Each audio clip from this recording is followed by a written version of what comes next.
प्यारे बच्चों, मैं विनीत पांडे आपका हिंदी अध्यापक आज आपकी बुक क्षितिज का पाठ 4 सांवले सपनों की याद लेकर उपस्थित हूँ, जिसके लेखक जाबिर हुसैन हैं। जाबिर हुसैन सबसे पहले कौन है?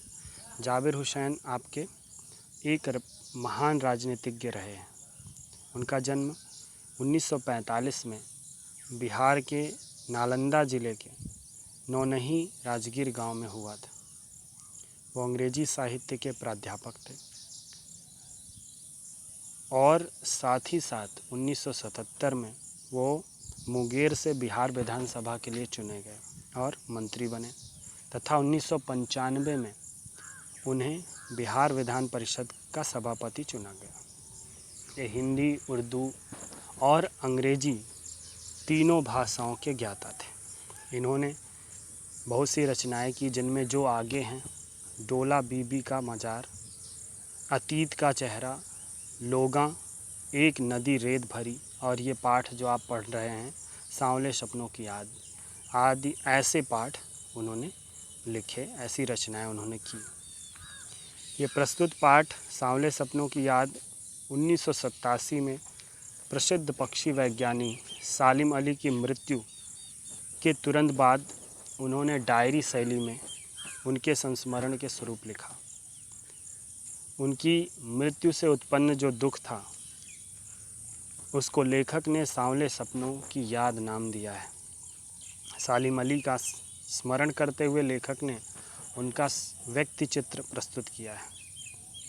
आइए पाठ देखते हैं। पाठ क्या कहता है कि वो याद करते हैं सालिम अली को। कहते हैं, सुनहरे परिंदों के खूबसूरत पंखों पर सवार सांवले सपनों का एक हुजूम मौत की खामोश वादी की तरफ अग्रसर है। कोई रोक टोक सके कहाँ संभव है। यानी अब इस हुजूम को जो मौत की तरफ अग्रसर है, हुजूम मतलब भीड़, लोगों का समूह, उसे कोई नहीं रोक सकता। इस हुजूम में, इस भीड़ में, इस यात्रा में आगे आगे चल रहे हैं सालिम अली।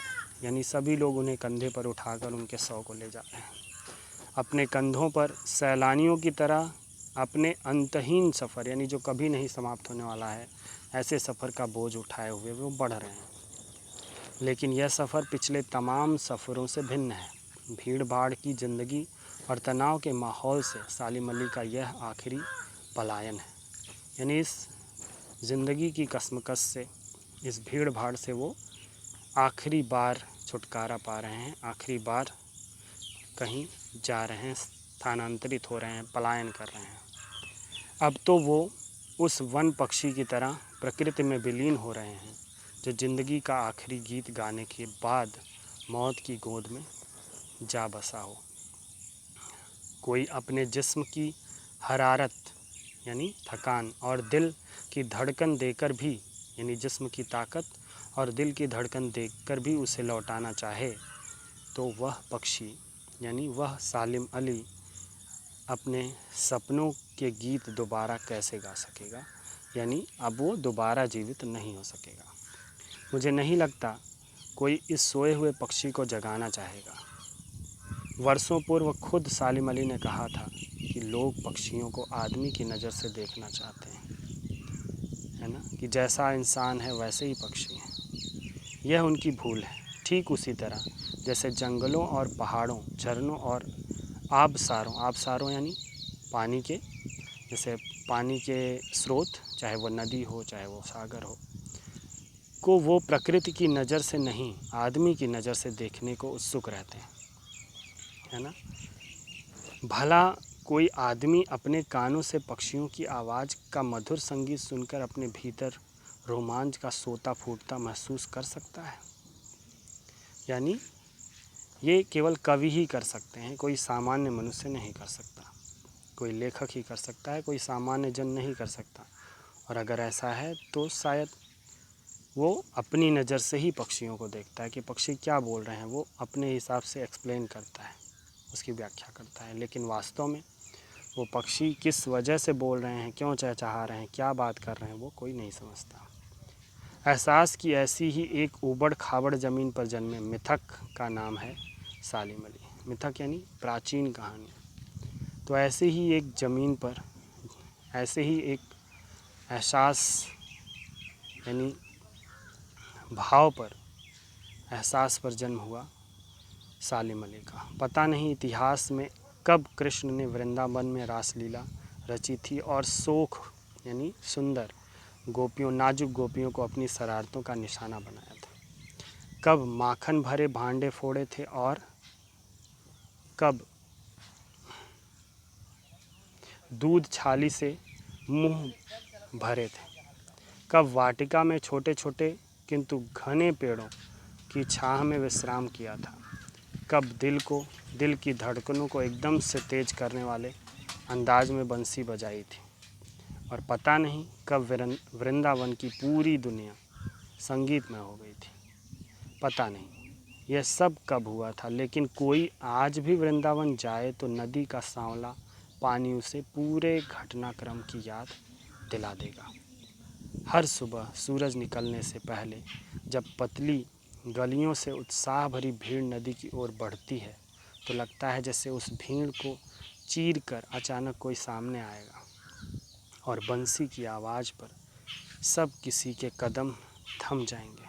हर शाम सूरज ढलने से पहले जब वाटिका का माली सैलानियों को हिदायत देता है, यानी ये चेतावनी देता है, समझाता है, तो लगता है कि जैसे बस कुछ ही क्षणों में वो कहीं से आ टपकेगा। कौन? कृष्ण टपकेगा और संगीत का जादू वाटिका के भरे पूरे माहौल यानी संपूर्ण वाटिका के पेड़ पौधों से भरी हुई वाटिका, फूलों से भरी हुई वाटिका के माहौल पर छा जाएगा। वृंदावन कभी कृष्ण की बांसुरी के जादू से खाली हुआ है क्या?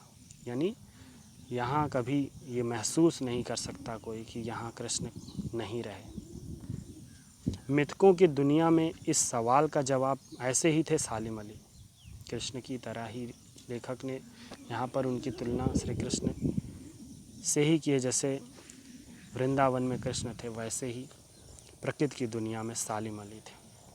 कह रहे हैं मिथकों की दुनिया में इस सवाल का जवाब तलाश करने से पहले एक नज़र कमज़ोर काया वाले उस व्यक्ति पर डाली जाए जिसे हम सालिम अली के नाम से जानते हैं। कह रहे हैं ये प्राचीन जो कहानियाँ हैं, कल्पनाएं हैं, उसको छोड़कर पहले हम सालिम अली के व्यक्तित्व के बारे में जानें। उम्र की सती तक पहुंचने में थोड़े ही दिन तो बचे रहे थे। संभव है लंबी यात्राओं की थकान ने उनके शरीर को कमज़ोर कर दिया हो और कैंसर जैसी जानलेवा बीमारी उनकी मौत का कारण बनी हो, लेकिन अंतिम समय तक मौत उनकी आँखों से वह रोशनी छीनने में सफल नहीं हुई जो पक्षियों की तलाश और उनकी हिफाजत के प्रति समर्पित थी। हिफाजत यानी रख रखाव, देखभाल, सुरक्षा।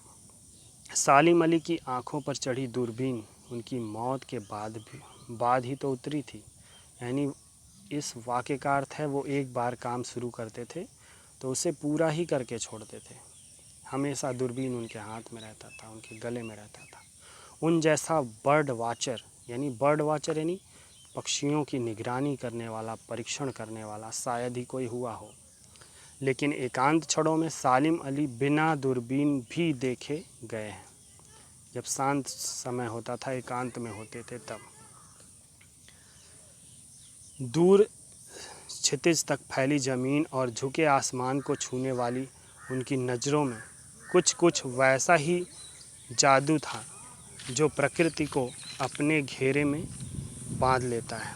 सालिम अली उन लोगों में थे जो प्रकृति में के प्रभाव में आने की बजाय प्रकृति को अपने प्रभाव में लाने के कायल होते हैं।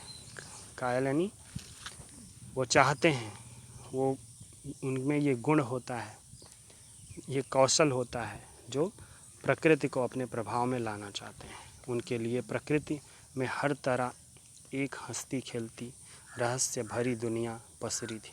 हर तरफ एक हंसती खेलती दुनिया थी। यह दुनिया उन्होंने बड़ी मेहनत से अपने लिए गढ़ी थी, बनाई थी। इसके गढ़ने में उनकी जीवन साथी तहमीना ने काफ़ी मदद पहुंचाई थी। जीवन साथी यानी उनकी पत्नी तहमीना ने। तहमीना स्कूल के दिनों में उनकी सहपाठी रही थी। अपने लंबे रोमांचकारी जीवन में ढेर सारे अनुभवों के मालिक सालिम अली एक दिन केरल की साइलेंट वैली को रेगिस्तानी हवा के झोंकों से बचाने का अनुरोध लेकर चौधरी चरण सिंह, जो उस समय प्रधानमंत्री थे, से मिले। वे प्रधानमंत्री थे। चौधरी साहब गांव की मिट्टी पर पड़ने वाली पानी की पहली बूंद का असर जानने वाले नेता थे, यानी ज़मीनी नेता थे। पर्यावरण के संभावित खतरों का जो चित्र सालिम अली ने उनके सामने रखा, उसने उनकी आंखें नम कर दी थी। आज सालिम अली नहीं हैं, चौधरी साहब भी नहीं हैं। कौन बचा है जो अब सौंधी माटी पर उगी फसलों के बीच एक नए भारत की नींव रखने का संकल्प लेगा? यानी कौन ज़मीनी स्तर पर इस देश की बागडोर संभालेगा? कौन बचा है जो अब हिमालय और लद्दाख की बर्फीली ज़मीनों पर जीने वाले पक्षियों की वकालत करेगा? यानी कौन है जो ऐसी कड़ाके की ठंड में निवास करने वाले पक्षियों की भलाई के बारे में सोचेगा?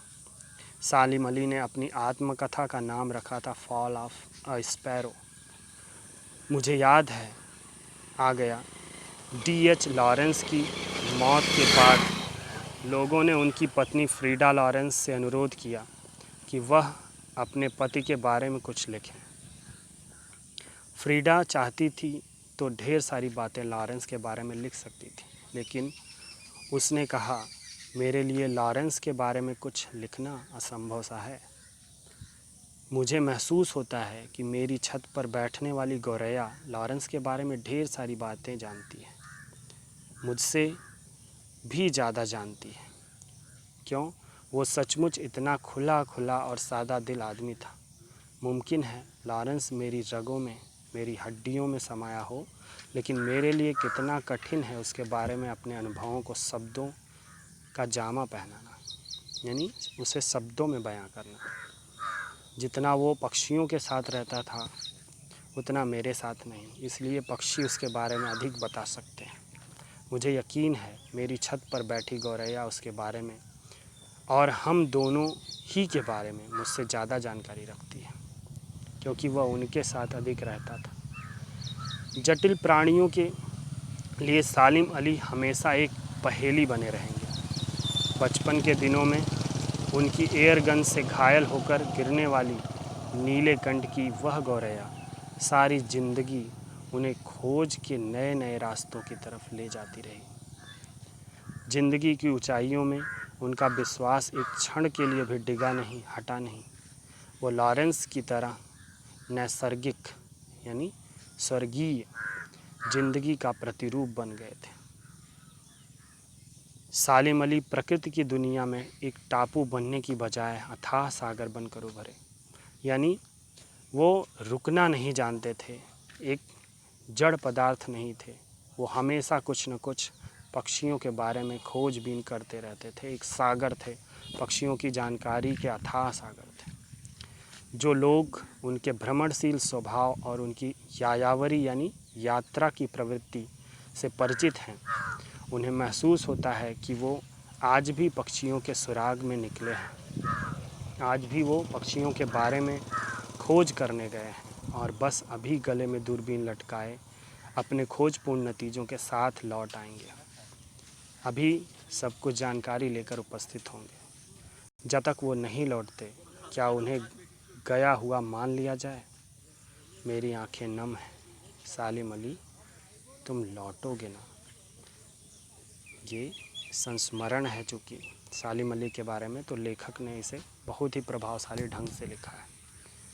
आज के लिए इतना ही। आप लोग चैनल को सब्सक्राइब करिएगा जिससे आपको अगला वीडियो मिले। Thank you, have a nice day.